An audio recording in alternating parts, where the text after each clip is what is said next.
Shri Ramayana, Aranya Kanda, book number 3, Sarga 19, Roman numeral XIX 19. The rousing of KHARA. When KHARA saw his sister lie, with blood-stained limbs and troubled eye, wild fury in his bosom woke, and thus the monstrous giant spoke. Arise, my sister, cast away this numbing terror and dismay.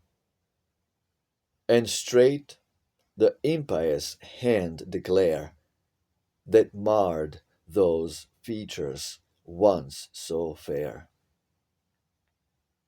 For who his fingertip will lay on the black snake in childish play, and unattacked with idle stroke his poison-laden fang provoke?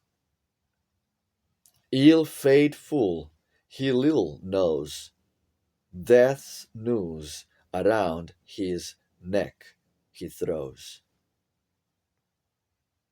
Who rashly met thee and draught of life-destroying poison quaffed. Strong, fierce as death, 'twas thine to choose thy way at will, each shape to use. In power and might, like one of us, what hand has maimed and marred thee thus? What god or fiend this deed has wrought?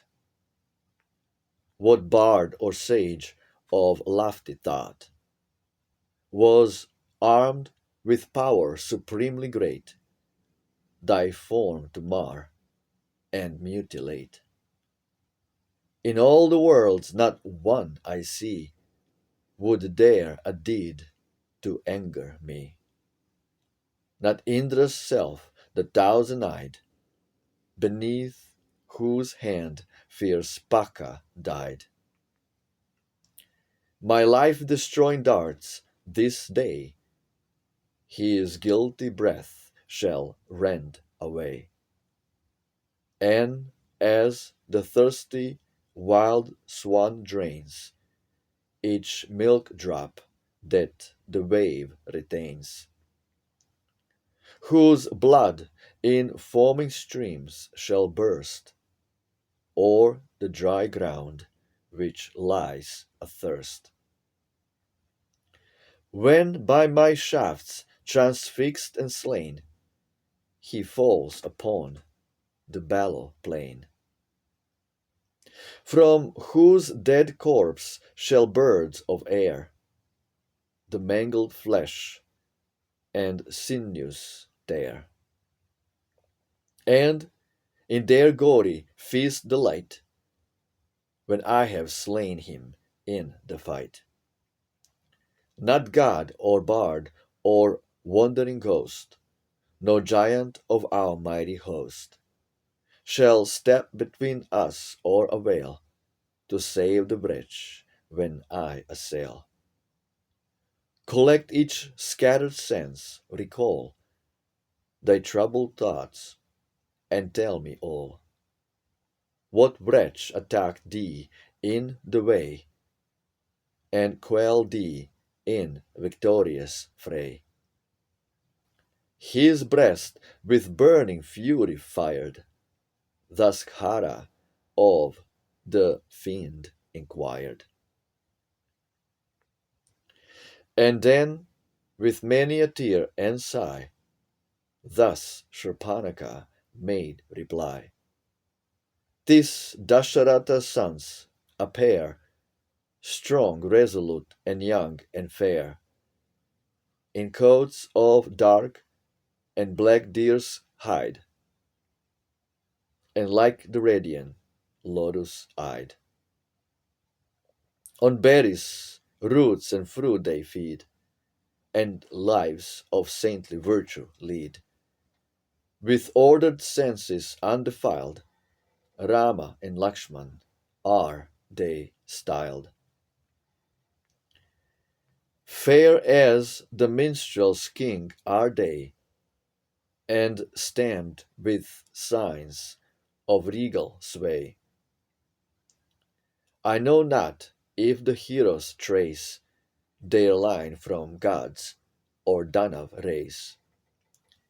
There, by these wandering eyes between the noble youths, a dame was seen. Fair, blooming, young, with dainty waist, and all her bright apparel graced. For her, with ready heart and mind, the royal pair their strength combined, and brought me to this last distress, like some lost woman, comfortless. Perfidious wretch, my soul is fain, her foaming blood and dares to drain. O let me head the vengeful fight, and with this hand my murderers smite.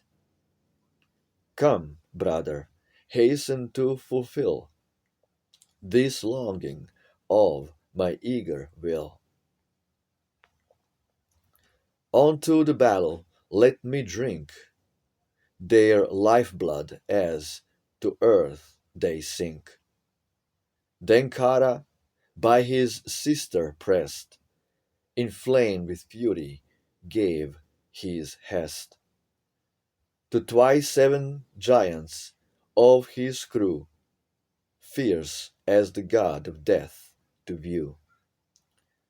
Two men equipped with arrows who wear deer skin and bark and matted hair, leading a beauteous dame, have strayed to the wild gloom of Dundalk's shade. These men this cursed woman slay, and hasten back without delay, that this my sister's lips may be red with the lifeblood of the three giants.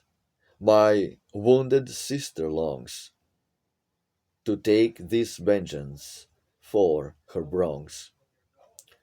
With speed her dearest wish fulfill, and with your might these creatures kill. Soon as your matchless strength shall lay these brothers dead in battle fray, she in triumphant joy will laugh, and their hearts' blood delighted cough. The giants heard the words he said, and forth with Shurpanaka sped. As mighty clouds in autumn fly, urged by the wind along the sky. Absolutely beautiful. Sri Ramayana. Jai Sri Ram, Hail Ram, Rama Victa, Victory to Rama, larger than life, Roman Christ, Rama and Krishna. Ciao.